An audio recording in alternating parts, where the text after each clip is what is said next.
O ministério, o Pescador Sal da Terra está em ascensão, está crescendo. Amém? Guiado pelo Espírito Santo, nós temos uma instrução para você hoje. Uma instrução muito simples, mas muito eficaz. Parece que algum de nós temos fracassado na nossa busca e na nossa entrega. A gente não vê coisas novas acontecerem com a gente, e a gente fica apreensivo para ver algumas coisas acontecerem, e há uma revolução, porque o Evangelho promete que nós andamos de glória em glória. E parece que a gente não vê esse crescimento, nós não estamos vendo desse nível que a gente gostaria de ver. E eu quero dizer para vocês algo muito simples hoje, que se vocês colocarem em prática, vai revolucionar a vida de vocês muito rápido assim. Nós temos passado tempo com o Senhor, nós temos tirado tempo com Deus. E agora mesmo que nós estávamos de quarentena, então ficar em casa, para quem sabe orar, para quem sabe jejuar, para quem sabe meditar na palavra, se trancar essa pessoa, dá mais lucro que soltar ela. Eu acho que é por isso que Paulo era tão preso. Ele saía de uma cadeia e entrava na outra. Por quê? Paulo dava muito resultado quando prendia ele. E essa quarentena para nós conseguimos ultrapassar algumas barreiras. E minha função como pastor, como líder, como pessoa que foi constituída por Deus, é levar você para um lugar mais alto. É pegar você daqui e trazer você para cá. Esse é todo o meu empenho, é que nós crescemos como igreja do Senhor. Mas o diabo infiltrou no meio da igreja. Não estou dizendo aqui só não, no meio da igreja do Senhor Jesus na terra, e principalmente no Brasil. Ele infiltrou usando líderes e propagando o mundo, e mostrando que se você fosse para Deus, você teria benefícios muito grandes aqui no mundo. O diabo fez uma propaganda tão violenta que está fazendo as pessoas esquecerem até da vida eterna. E o que importa para eles é se a campanha vai funcionar para que eles alcancem os seus objetivos. O que importa é se ele vai ler a Bíblia para que os objetivos dele sejam alcançados. O que importa, ele não importa se ele tem que fazer algum sacrifício, se ele tem que vender a casa dele, se ele tem que colocar numa fogueira, numa campanha, num negócio, desde que dê o resultado que ele quer. Se der o resultado que ele quer, ele não tem problema de pagar não, ele não tem problema de fazer nada não. Ele quer vida temporária. A igreja no Brasil está com uma deformidade muito grande, que está se ensinando vida temporária e não vida eterna. E nós temos que ficar muito esperto para a vida eterna, porque Jesus vai chegar como o ladrão da noite. Ninguém vai ver a hora nem o momento. Ele vai chegar e ele vai pegar um povo despreparado que estava buscando Deus para benefício na terra. A igreja hoje está vivendo isso. Tem pouca gente preocupada. Agora que está dando uma preocupaçãozinha mais de morrer, levezinha, pequenininha, mas as pessoas estão preocupadas e com medo de morrer. Não adianta medo, porque vai mesmo. Todo mundo aqui vai morrer. Todo mundo vai para paletó de madeira, mais cedo ou mais tarde. Alguns apressadinhos vai mais cedo, mas todo mundo vai. E se todo mundo vai, por que nós vamos ter medo de ir mais cedo ou mais tarde, sendo que nós vamos para um lugar melhor que aqui? Sendo que a Bíblia nos ensina que na eternidade com Deus é muito melhor do que aqui. E por que nós vamos ter medo de ir embora? A maior rapidez de você ir embora para o céu é você ter medo de morrer, porque você acha que você não pode morrer cedo, então você fica com medo. O pior flagelo que existe é o medo. E se tem uma coisa que nós não temos é medo, porque o medo anula a fé, mas a fé destrói o medo. E no amor não há medo. Antes o perfeito amor lança fora o medo. O medo produz tormento, e aquele que teme não é aperfeiçoado em Jesus Cristo, que é o amor. Então nós não precisamos ter medo. E o que tira o medo? O que tira o medo é a certeza para onde eu vou e de onde eu vim. da onde eu vim. Então significa que nós não vamos para o céu, nós vamos voltar para o céu, porque nós viemos do céu. Então essa segurança é o que deixa você imunizado de todo o mal na sua vida. E agora a chave para você viver um sobrenatural é você não comparar sua vida espiritual com a vida natural. Você não busca Deus para que Deus resolva os seus problemas. A igreja no Brasil, a igreja no mundo praticamente, ela está buscando Deus para resolver os problemas deles. E quando você vai no primeiro mundo, eles estão com tanta fome de Deus que eles não estão buscando Deus por causa da vida financeira, porque dinheiro eles têm. Você vê um povo desesperado para saber sobre o arrebatamento. Você vê um povo desesperado para saber as coisas que são profundas da eternidade. E nós precisamos, como igreja, desenvolver um relacionamento com Deus. Não é para que Ele mude as nossas pendengas, porque parece que nós estamos lutando no Brasil principalmente, parece que nós estamos lutando para converter Deus. O convertido na história, o não convertido na história não sou eu. O não convertido na história é Deus, porque eu estou tentando convencer Deus. Eu estou pregando para Deus todos os dias para me abençoar, para mudar meu quadro, e Deus não faz, Deus não converte. Eu quero que Deus mude a vida do meu filho, da minha filha, da minha cunhada, do meu parente, a minha vida financeira. Eu estou tentando convencer Deus a ser propenso a mim, a mudar a minha vida. Então Deus que não é o convertido na história. Já pensou nisso? Tem gente subindo na montanha para converter Deus. Deus, eu quero que você se converte a mim. E Deus fala: ô filho, eu sou o Senhor, eu não mudo. Quem tem que converter na história não sou eu, filho. Quem tem que converter na história é você. É você que precisa se converter, porque eu não vou mudar não. Eu não vou me converter aos seus caprichos e propósitos. Eu não mandei meu filho na cruz para que fosse os teus caprichos e teus propósitos resolvidos. Eu não sou que olho para você e vou converter você no seu lugar. Você vem para mim, porque junto comigo você pode todas as coisas. Essa é a conversão, querido. E nós estamos aqui, não se precisar dar 100, eu dou 100. Deus, deixa o Senhor me dar 900. Se precisar dar 1000, Deus, eu dou 1000, desde que o Senhor me dá 10.000. Eu faço tudo o que o Senhor quiser, mas desde que o Senhor me beneficia. Isso não é ser crente. Ser crente não é assim. Ser crente é você saber que você não é daqui, que você não veio para ficar, e que você tem um Deus que cuida de você, que te ama, que te guarda, e que você está guardado por Ele. Isso é ser crente. Ser crente é saber que Ele se importa mais com você do que você se importa com Ele. Isso é ser crente. Então eu quero dar uma chave nessa manhã para você, de muita experiência. A minha vida relacionada a Deus, ela não é de um momento de um culto como esse. Eu não tenho uma outra coisa que eu penso o tempo todo, sem não ser a eternidade. Dentro da minha mente, dentro do meu cérebro, eu estou pensando o tempo todo em como ser leal, como ser fiel a Deus. Eu procuro cada dia me converter a Deus. Eu procuro cada dia, porque eu sei, querido, que tudo que eu conquistar aqui nessa terra vai ficar aqui. Isso não é meu.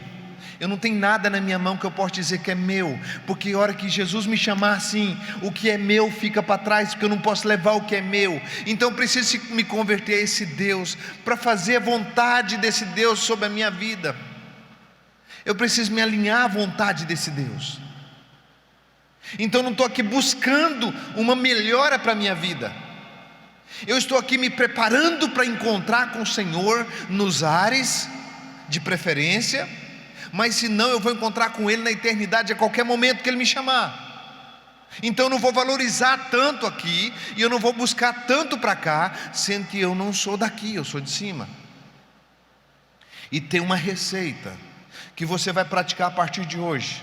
Eu espero que vocês peguem essa receita que nós vamos dar a vocês, e você pratique essa receita, porque só tem uma pessoa a ser beneficiada com isso: você. Você vai ter a segurança que eu estou sentindo.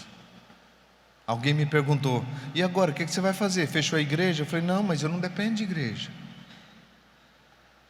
E agora, não pode mais ter culto? Eu falei: não depende de culto, eu cultuo todo dia o meu Deus.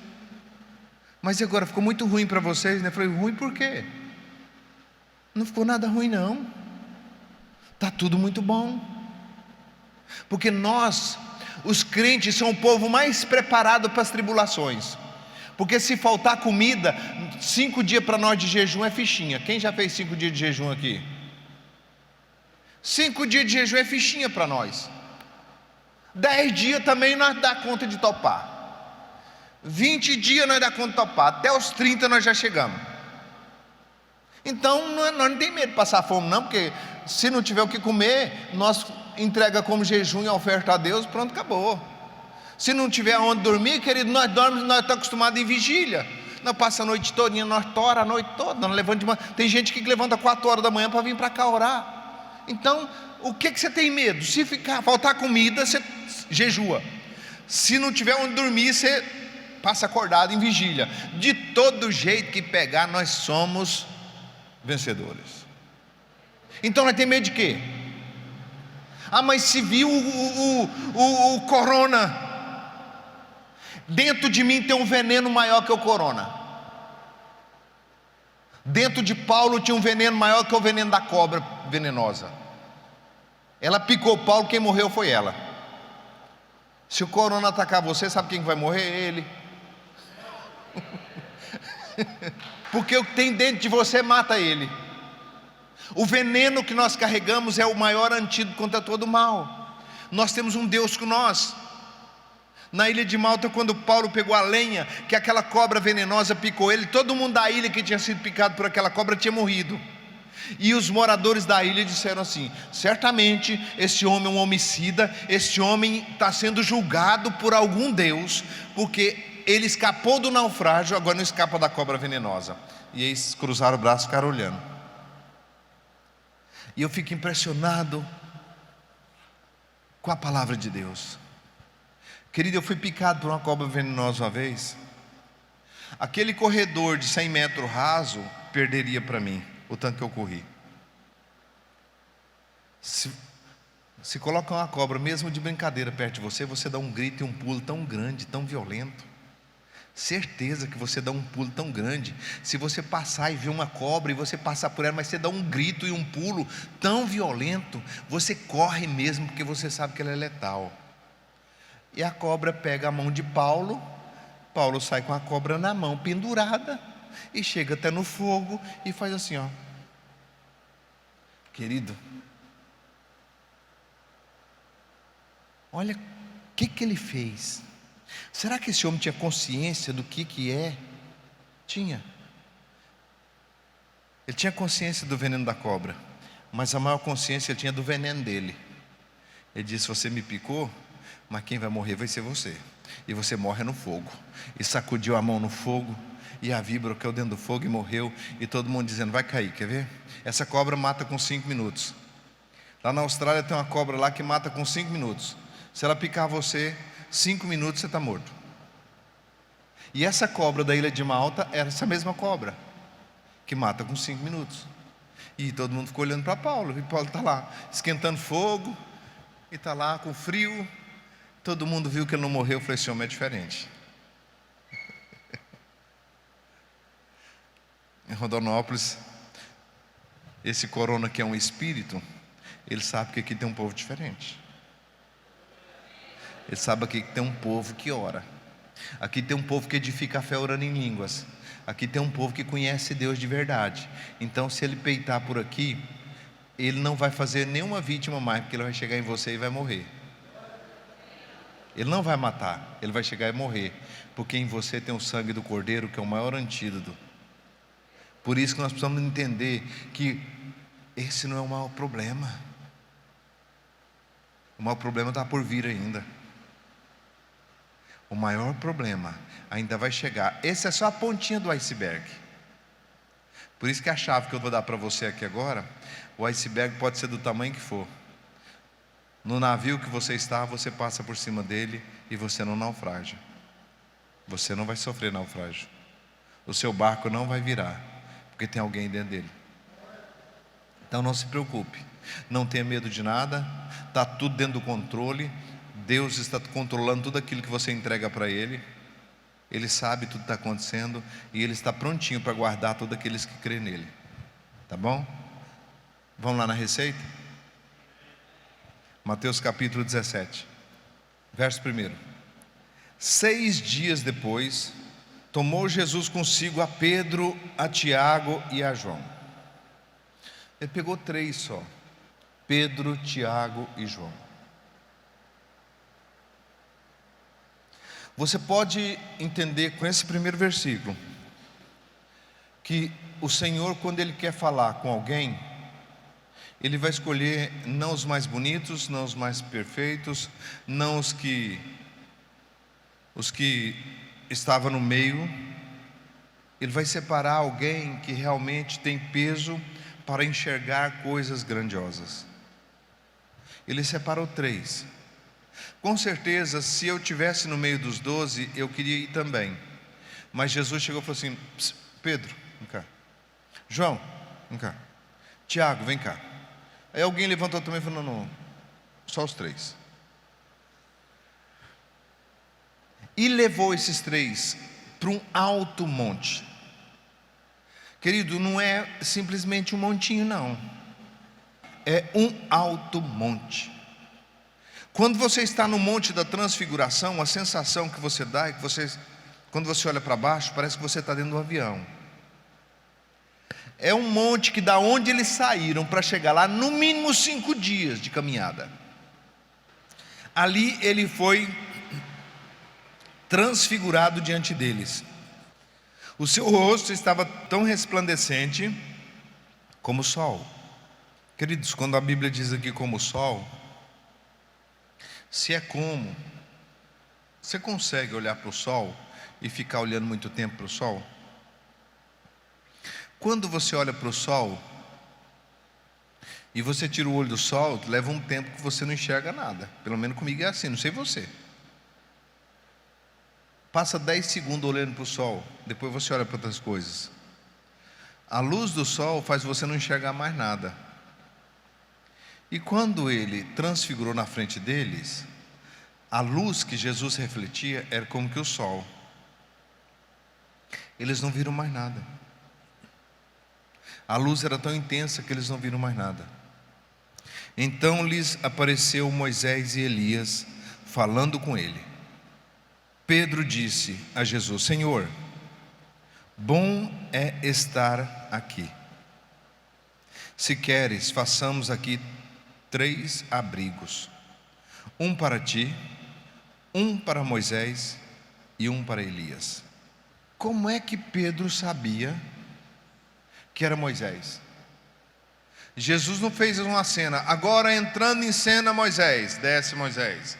Agora entrando em cena Elias, desce Elias. Não. Pedro identificou que era Moisés, porque Moisés desceu com as 2 tábuas da lei. E isso nos dá garantia que Moisés não foi sepultado na terra.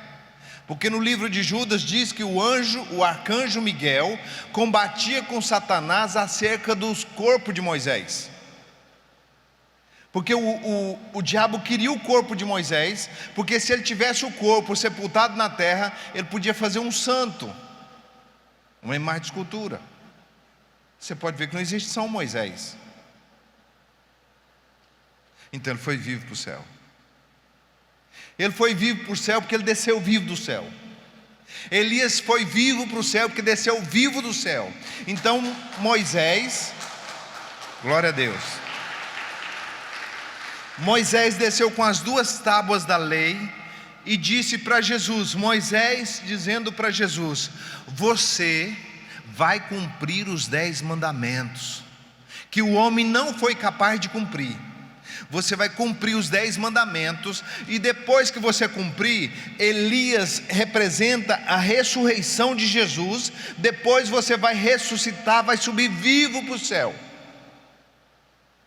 Moisés era um símbolo da lei que Jesus ia cumprir, e Elias era um símbolo do como ele iria embora, uma carruagem de fogo, ou os anjos iam ocultar Jesus, uma nuvem ocultou. Então eles representavam, um trouxe o mandamento e o outro trouxe a ressurreição. Mas Jesus transfigurou na frente dos discípulos de tal maneira que eles falaram: nós fazemos aqui, inclusive lá tem uma igreja hoje, nós fazemos aqui 3 tendas, uma para o Senhor, outra para Moisés, outra para Elias, porque esse lugar é o lugar mais puro que tem, porque eles viram a glória de Deus,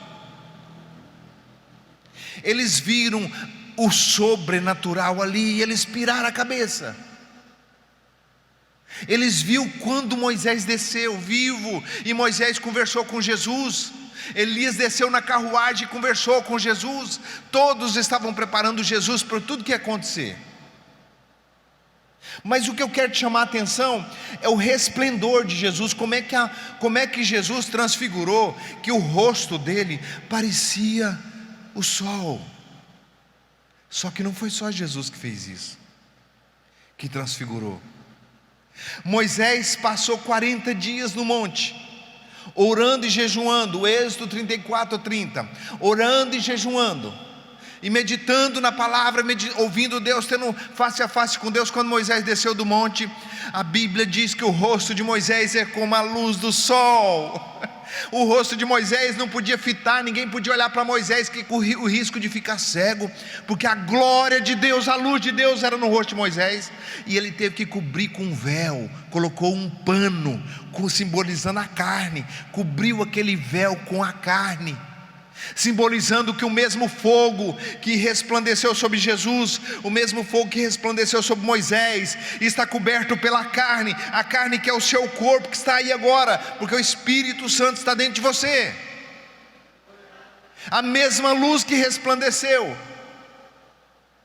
Mas também não foi só Jesus, não foi só Moisés, não foi só Jesus. No livro de Atos, no capítulo 6, no verso 15, diz que quando Estevão estava pregando e falando a respeito de Deus, a glória de Deus resplandeceu sobre Estevão, de tal maneira que o rosto de Estevão parecia o rosto de um anjo. Atos capítulo 6. Toda a ministração que o Espírito Santo traz para você, usando uma pessoa aqui em cima, ela só é do Espírito Santo se ela te der um dever de casa.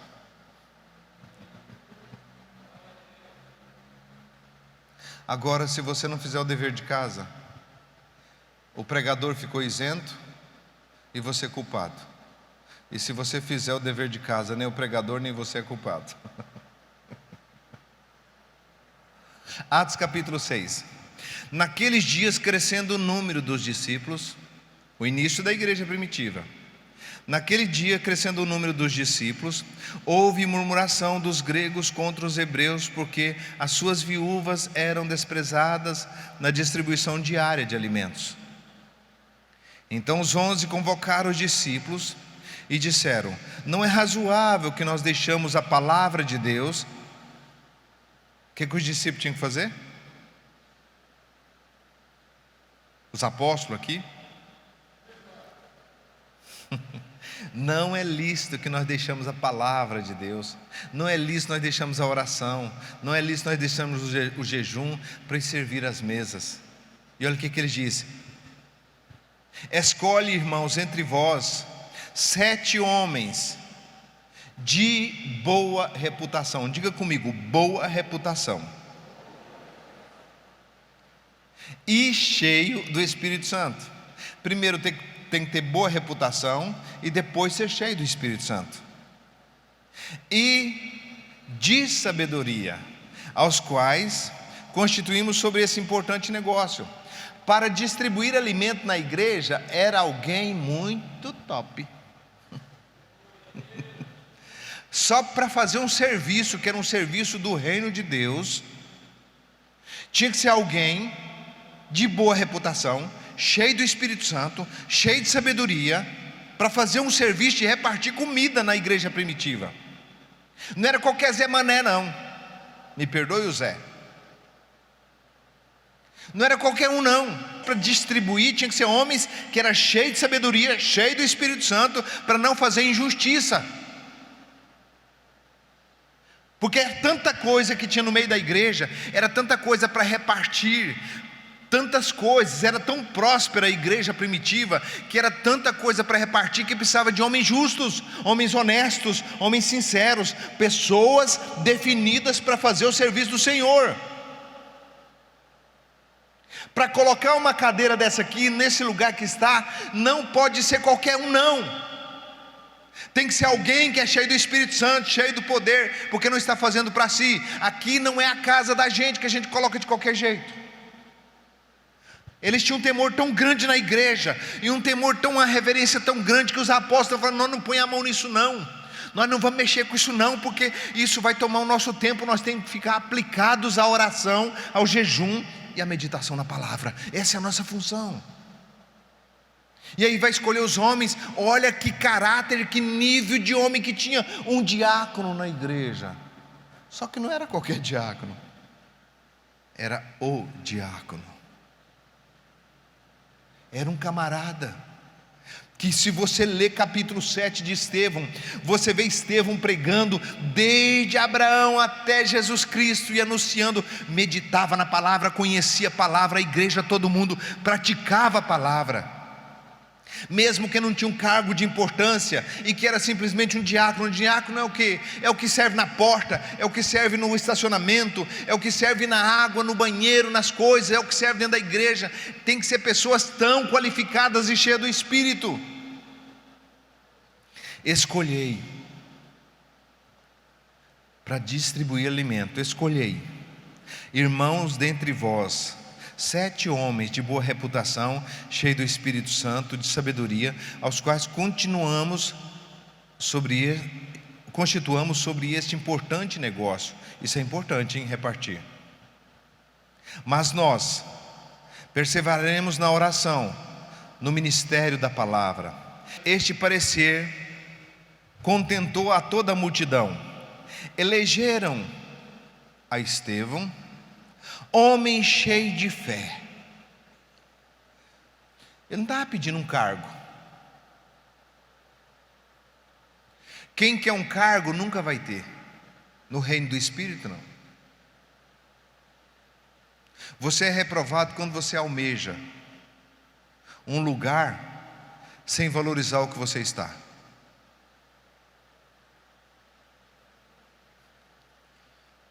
Você é reprovado quando você almeja um lugar sem valorizar o lugar que você está. O valor que você dá para o lugar que você está é o quanto que o Espírito Santo vai chamar você para fazer serviços grandes em Deus. Mas se o seu objetivo é correr atrás do que você não tem, é porque você não valoriza o que você tem. Porque quando você valoriza o que você tem, você sabe que o que você não tem vai chegar. Porque o que você tem agora você não tinha antes.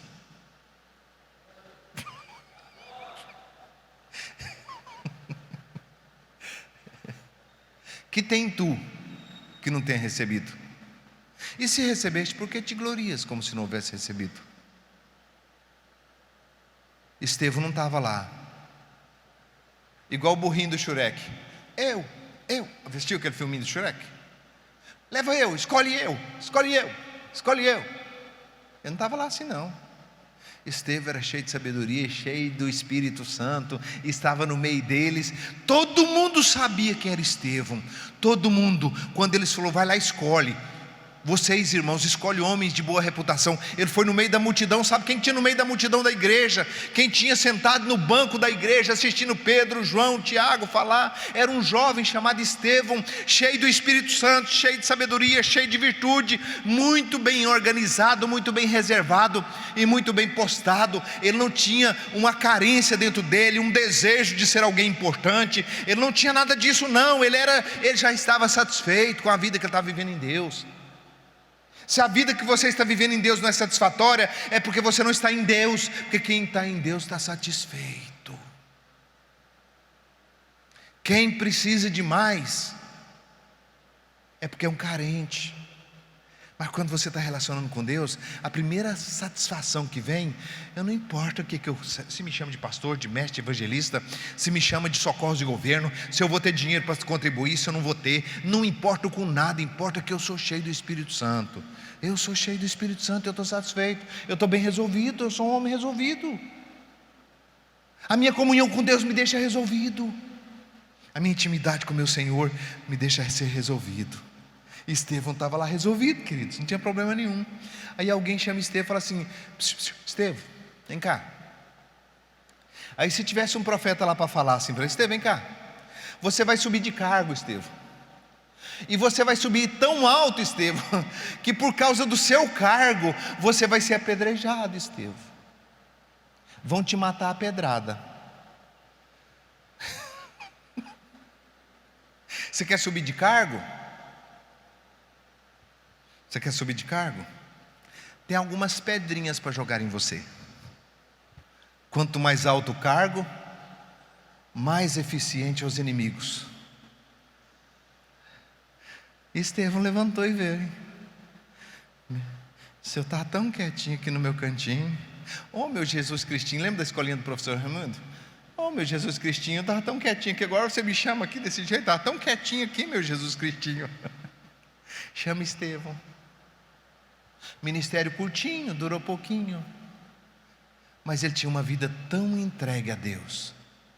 Ele era um homem de tanto conhecimento com Deus, e tanta revelação, e tão crente, mas tão crente, mas tão crente, que eles viram ele, falou: Estevão é o cara, vamos colocar ele nesse serviço, porque ele é um homem de boa reputação, ele é cheio do Espírito Santo, ele é poderoso em palavra. Olha as características de um homem para repartir comida com a viúva. Escolhe, irmãos, verso 3, entre vós 7 homens de boa reputação, cheios do Espírito Santo e de sabedoria, os quais constituímos sobre este importante negócio. Mas nós perseveraremos na oração e no ministério da palavra. Este parecer contentou a toda a multidão. Elegeram Estevão, um homem cheio de fé, e do Espírito Santo. Também Filipe, Procôncio, Nicanor, Timão, Parmenas, Nicolau, prosélito de Antioquia. Apresentaram estes homens aos apóstolos, e estes, orando, lhes impuseram as mãos, de sorte que crescia a palavra de Deus em Jerusalém, e se multiplicava rapidamente o número dos discípulos, e grande parte dos sacerdotes obedeciam à fé. Ora, Estevão, cheio de fé, falando novamente dele, repetindo.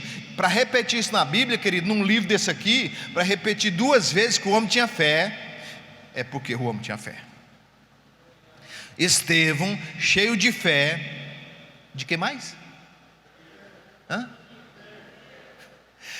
Estevão, cheio de fé, de poder, fazia prodígios e grandes sinais entre o povo. Levantaram-se alguns que era da chamada sinagoga dos libertos, dos sirineus e dos alexandrinos, dos quais era da Cilícia e da Ásia, e discutia com Estevão, mas não podia resistir à sabedoria e o espírito com que ele falava. Então subornaram os homens para que dissesse: nós o ouvimos blasfemar contra Moisés e contra Deus. E excitava o povo, os anciãos e os escribas, e investindo contra ele, arrebataram-no e levaram ao sinédrio. Apresentaram falsas testemunhas e dizia: este homem não cessa de proferir blasfêmia contra este santo lugar e a lei, pois os ouviam dizer que esse Jesus de Nazaré há de destruir este lugar e mudar os costumes que Moisés nos deu. Verso 15. Então todos que estava assentado no sinédrio, fixando os olhos nele, viram o seu rosto como o rosto de um anjo. Moisés relacionou sozinho com Deus, e o rosto dele era como o sol do meio-dia. Jesus, no monte orando, e ele transfigurou na frente deles, e o rosto de Jesus era como o sol. Estevão andava sozinho com Deus, e o rosto de Estevão é como o rosto de um anjo, igual o seu, igual o meu. Qual que é o dever de casa? Relacionamento. Não pegue o seu momento com Deus e relaciona em troca de. É pecado você pegar o seu momento com Deus e relacionar com Ele para que Ele mude a sua vida financeira. É pecado. Pegar o seu momento e relacionar com Deus para que você seja uma autoridade em Deus reconhecida. É pecado. Pegar o seu momento que você tira para com Deus, para você preparar as mensagens para trazer no culto. É pecado. O seu momento com Deus é para relacionar com Ele. É um relacionamento de um pai com um filho. Jesus disse: quando você quiser falar com o pai, você fecha a sua porta e ora em secreto, e o teu pai que vê secretamente te recompensará. Você não precisa querer recompensa. Deixa com Ele a recompensa, Ele já prometeu. Ele sabe o que você precisa. Mas não entra para dentro de um quarto e vai tentar convencer Deus e fazer Deus mais crente a você, que Deus não vai converter. Ele já é convertido a você, e é convertido tanto a você que mandou o filho dele para morrer por você. Isso é que é conversão. Então não entre nesse lugar sozinho, com um monte de pedido e com um monte de querer no seu coração. Você não vai encontrar uma glória em você lá. Você não vai sair de lá representando a glória de Deus. Mas quando você decidir relacionar com Ele, porque Ele é seu Pai, porque Ele é tudo que você tem, porque quando Jesus vier, você não vai ter tempo de agarrar na mão do seu filho, na mão da sua filha, na mão do seu marido. Você não vai ter tempo de agarrar na mão de ninguém. Você vai sozinho, vai subir com Ele. Quando você começar a pensar desse jeito, você começa a mudar a sua maneira de orar. Deus quer relacionamento, para que o seu rosto seja como o rosto de um anjo, para que a sua vida seja marcada pela comunhão, para que as pessoas vejam em você que você é diferente de todo mundo. As pessoas vão ver que você é diferente, sem você ter que anunciar você mesmo. Todo aquele que anuncia a si mesmo, ele não é anunciador do Evangelho. Você não precisa querer ser ninguém, porque você nunca vai dar conta de ser alguém mais que você já é. Você é todo amado. Todo. Você não tem como ser mais importante do que você já é. Jesus já te ama na sua totalidade. Ele não pode amar você mais, nem amar você menos. Mas você relacionando com Ele, a presença dEle vai estar em você e vai transfigurar você. E quando Ele transfigurar você, todo mundo vai querer estar perto de você. Por quê? Mesmo que seja para te apedrejar como Estevão, mas ser apedrejado por causa de Jesus, não por causa de você. Então, qual que é o dever de casa? Separa um tempo sozinho com Deus. E eu vou pedir a vocês que nesse tempo que você vai separar, não ore em línguas. Primeira vez que eu falo em cima desse púlpito, não ore em línguas. Não ore em línguas. Não leve a Bíblia. Você sozinho se apresente ao seu Deus, em silêncio, e fica lá quieto. Fica lá quieto. Se Ele quiser ter uma conversa em línguas com você lá, Ele vai puxar o assunto. Você pode ter certeza. Isso chama-se relacionamento de intimidade. E quando você sair daquele lugar, todo mundo sabe que você esteve lá. Todo mundo sabe que você é diferente. E para esse um aí, não tem medo. Porque o amor lança fora o medo. E o amor é no relacionamento, no secreto, no silêncio, na intimidade. Não faça orgias. Não vai para um quarto com seus planos. Isso é orgia. Não entre para dentro de um quarto para convencer Deus a ser propenso a você. Isso é orgia. Quando você fechar a porta, ore em secreto. Só o fato de você estar lá já é uma oração. Você já vai sair de lá diferente. Você não vai perceber o primeiro dia, nem o segundo dia, nem o terceiro dia. Mas não importa você perceber ou não. Quem vai perceber vai ser os outros, porque o seu rosto vai brilhar. Não tem ninguém nessa Bíblia aqui, que não relacionou com Deus e não brilhou. Todos brilhou. Então pare de ser menino. Viu? Pare de ser menino. Para de buscar a Deus por objetivos. Busca a Deus porque Ele é Deus. E você vai ver que a sua vida está no controle dEle, e Ele não vai deixar nada passar de hora. Relacione por quem Ele é, não pelo que Ele tem ou pelo que Ele pode fazer. Porque o que Ele podia fazer por você Ele já fez. Matou o filho dEle no seu lugar. Então Ele quer relacionamento. Os obedientes, os que vão crescer, vai ser diferente. A partir de hoje, todos nós vamos notar quem faz isso. Não precisa você escrever uma bandeira e escrever eu estou diferente, não. Eles vão perceber que você conhece Deus. E quando eles perceber, você não tem como se ocultar mais.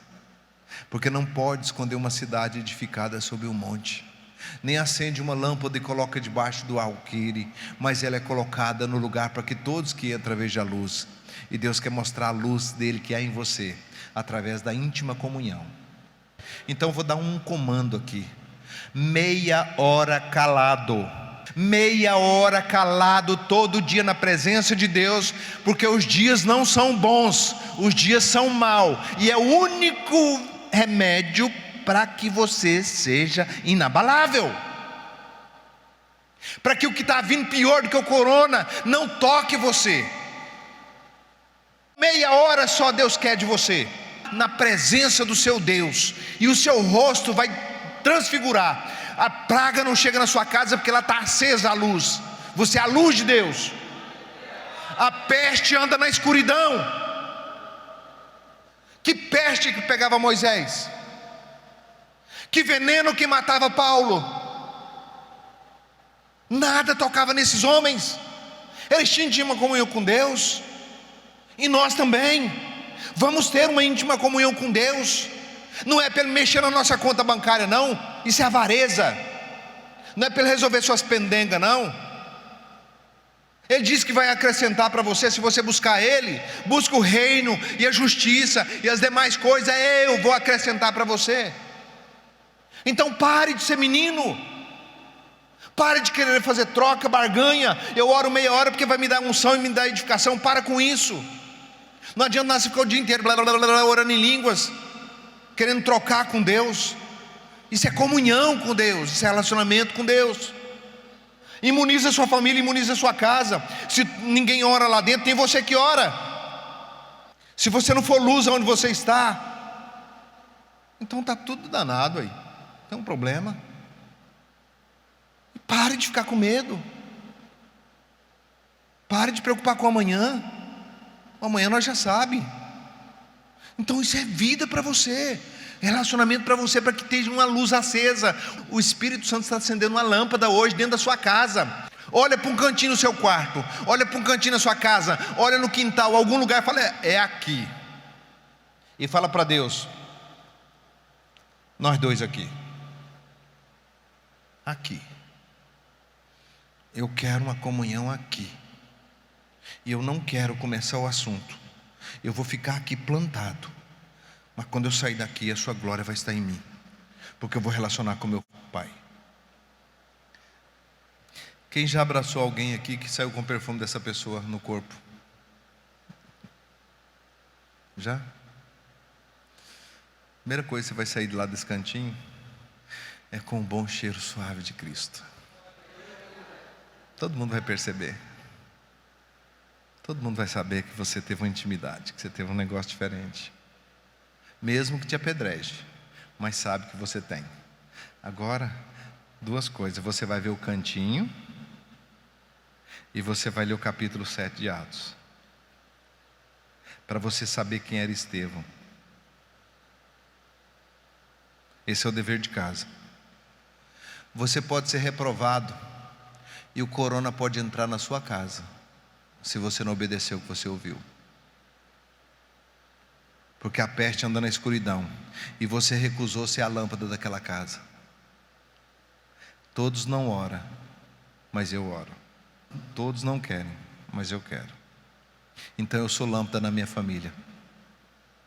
As trevas não vão chegar na minha família, porque eu sou protetor da minha casa. Eu sou protetor do meu lar. Não encubra a sua negligência pela negligência dos outros. Se eles não oram, vocês têm que me ajudar a orar, gente. Alguém já falou isso aqui? Pois é. Isso é negligência. Gente, vocês não precisam nem orar. Mamãe ora. Vai chegar o tempo que vocês vão orar também, porque um dia você vai ser pai, você vai ser mãe. Naquele dia você vai ver o tanto que é precioso proteger a sua casa. Mas agora está tranquilo. Enquanto o noivo está com os convidados, ele não precisa jejuar. Mas um dia o noivo será tirado e ele vai ter que jejuar. Você está entendendo o que eu estou falando? A sua casa está lá em trevas daquele jeito, todo mundo com medo, filho debandado para um lado para o outro. Está faltando acender uma lâmpada lá. Liga essa lâmpada lá por meia hora e você vai ver o quadro mudar. Aquilo que você mais necessita, Deus vai fazer. Se antes te mudar para te dar, Ele vai te mudar para te dar. Não vai ficar como está mais, se você obedecer. Qual que é o comando? 30 minutos. 30 minutos. Pastor, mas eu sou muito corrido. Todos os corridos agora está dentro dos hospitais. Está trancado em casa. Cadê os corridos? Amém?